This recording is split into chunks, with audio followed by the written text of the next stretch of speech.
നമസ്കാരം. തെക്കുടക്കിലേക്ക് വീണ്ടും സ്വാഗതം. ഞാൻ വി കെ ചെറിയാൻ, ഡൽഹിയിൽ നിന്നും. എൻ്റെ സീനിയർ സുഹൃത്ത് ശ്രീ മാധവൻകുട്ടി നാട്ടിൽ നിന്നും.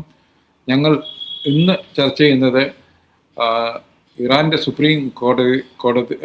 സുപ്രീം ലീഡറായ ശ്രീ ഖമേനിയുടെ കൊലപാതകത്തിന് ശേഷം, ഒരു യുദ്ധത്തിലാണെങ്കിലും അത് കണക്ക് കൂട്ടിയുള്ള ഒരു കൊലപാതകമാണെന്ന് ഇപ്പോൾ വളരെ തെളിഞ്ഞിട്ടുണ്ട്.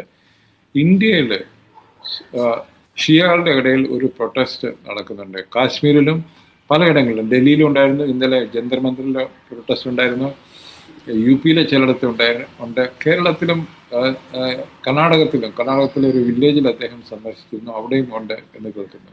സർ, എന്താണ് ഇത് നമ്മളോട് പറയുന്നത്, ഈ പ്രൊട്ടസ്റ്റ് വളരെ സ്വാഭാവികമാണ്. നമ്മൾ ഇന്നലെ ഇത് ചർച്ച ചെയ്തപ്പോൾ ഇത് സൂചിപ്പിക്കുകയുണ്ടായി.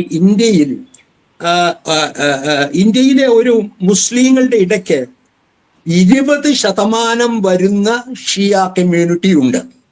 താങ്കൾ പറയുന്ന കാശ്മീർ താഴ്വരയിലെ മുസ്ലിങ്ങൾ ഷിയാകൾ തന്നെയാണ്. അതായത് ഉത്തർപ്രദേശിൽ ഒരു വലിയ വിഭാഗം മുസ്ലിങ്ങൾ ഷിയ ഇതാണ്. അത് ഇതിന് ശേഷം ലക്നൗ, കാൺപൂർ തുടങ്ങിയ നിരവധി ഭാഗങ്ങളിൽ. കർണാടകയിൽ ഒരു പ്രത്യേക ഗ്രാമം തന്നെ മുഴുവൻ സുന്നി മുസ്ലിങ്ങളുടെ ഇടയ്ക്കുള്ള ഒരു ദ്വീപ് പോലെ ഒരു ഷിയ പ്രദേശമുണ്ട്. കേരളത്തിൽ ഷിയകൾ വളരെ കുറവാണ്, ഒരു കൊയിലാണ്ടിയിലോ മറ്റോ വളരെ. അപ്പൊ കേരളത്തിലെ കാര്യം നമുക്ക് വിടാം. CPM എന്തായാലും ഇനി ഇറാന്റെ യുദ്ധവിരുദ്ധ പ്രസ്ഥാനത്തിലൂടെ മുസ്ലിം വോട്ടുകൾ തിരിച്ചു പിടിക്കാമെന്നുള്ള വ്യാമോഹം ഉണ്ടാവാൻ വഴിയില്ല എന്നാണ് എന്റെ ചെറിയ അറിവ്. ഏകദേശം CPM-ന്റെയും BJP-യുടെയും പൊളിറ്റിക്കൽ പ്രെഡിക്കമെന്റ് ഈ കാര്യത്തിൽ ഒന്ന് തന്നെയാണ് കേരളത്തിൽ. ഒന്നാണ് കൃത്യമായിട്ട്. BJP-ക്ക് എന്താണ് പ്രെഡിക്കമെന്റ്? BJP വളരെ കൃത്യമായി, താങ്കൾ സോഷ്യൽ മീഡിയ കണ്ടാൽ അറിയാം, പൂർണ്ണമായും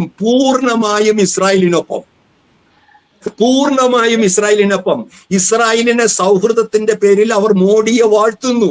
രണ്ട് സംസ്കാരങ്ങൾ തമ്മിലുള്ള ഐക്യമെന്ന് പറയുന്നു. ഈ പറയുന്ന ഇസ്രായേലിനെ പോലെ വലിയ ചാര സംഘടനകളുള്ള ഇന്ത്യ എന്ന് അഭിമാനിക്കുന്നു.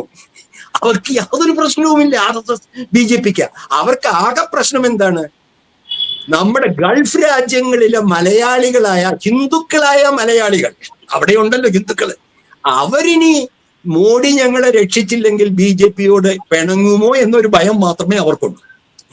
അതുകൊണ്ടാണ് ഇപ്പൊ മോഡിയുടെ ഏറ്റവും പുതിയ അടവ് UAE രാജാവിനെ പ്രകീർത്തിച്ചുകൊണ്ട് സന്ദേശം അയക്കുക.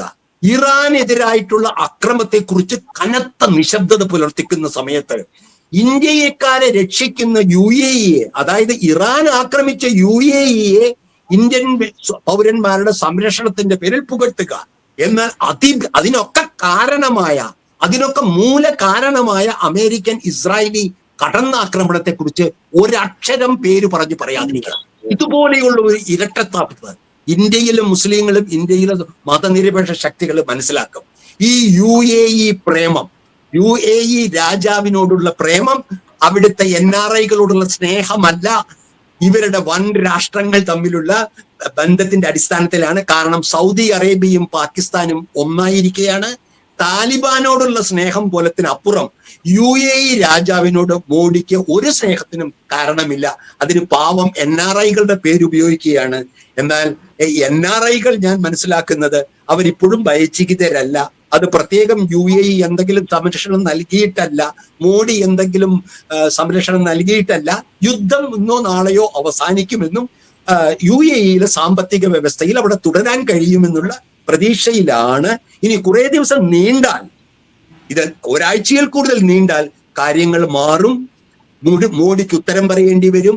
ഈ UAE പ്രേമം അവസാനിപ്പിക്കേണ്ടി വരും. കാര്യങ്ങൾ പച്ചയ്ക്ക് സത്യം പറയാൻ നിർബന്ധിതരാവുന്ന ഒരു സാഹചര്യം കേരളത്തിൽ ഉണ്ടാവും. കാരണം ഒരു കാര്യം കൂടി താങ്കൾ മനസ്സിലാക്കണം, UAE-യിൽ 50 ലക്ഷം പുറത്തുനിന്നുള്ള പ്രവർത്തകർ ഉള്ളതിൽ 30 ലക്ഷം മലയാളികളും 20 ലക്ഷം പാകിസ്ഥാനികളുമാണ്. അപ്പൊ പാകിസ്ഥാനികളെയും സംരക്ഷിക്കുന്നത് UAE രാജാവാണല്ലോ. അപ്പൊ ഇത് ഇന്ത്യക്കാരുടെ സംരക്ഷണത്തിന്റെ പേരിൽ അദ്ദേഹത്തെ വാഴ്ത്തുന്ന മോഡി ഇതും നമ്മൾ ഇന്ന് ഒളിച്ചു വെക്കുകയാണ്. അവിടെ മുസ്ലിങ്ങൾ, പാകിസ്ഥാൻ മുസ്ലിങ്ങൾ 20 ലക്ഷമാണ്. ഇന്ത്യയിൽ ഹിന്ദുക്കളും മുസ്ലിങ്ങളും അടങ്ങിയ NRIകൾ 30 ലക്ഷമാണ്. അപ്പൊ ഇതെല്ലാം മറച്ചു വെച്ചുകൊണ്ടാണ് ഈ പുതിയ PR ജിമിക്കുമായി സംഘപരിവാർ ഇറങ്ങിയിട്ടുള്ളത്. അതായത് അവരുടെ ഇസ്ലാമോഫോബിയ ഒരു തരത്തിൽ പറഞ്ഞാൽ എക്സ്പോസ് ചെയ്യുകയാണ്, പക്ഷെ അവർ ഇപ്പോഴും പിടിച്ചു നിൽക്കുന്നു എന്ന് പറയാം, അല്ലേ സർ? അതെ, തീർച്ചയായിട്ടും. ഓക്കെ, നന്ദി, നമസ്കാരം. വേറെ വിഷയമായി ഞങ്ങൾ വീണ്ടും വരും.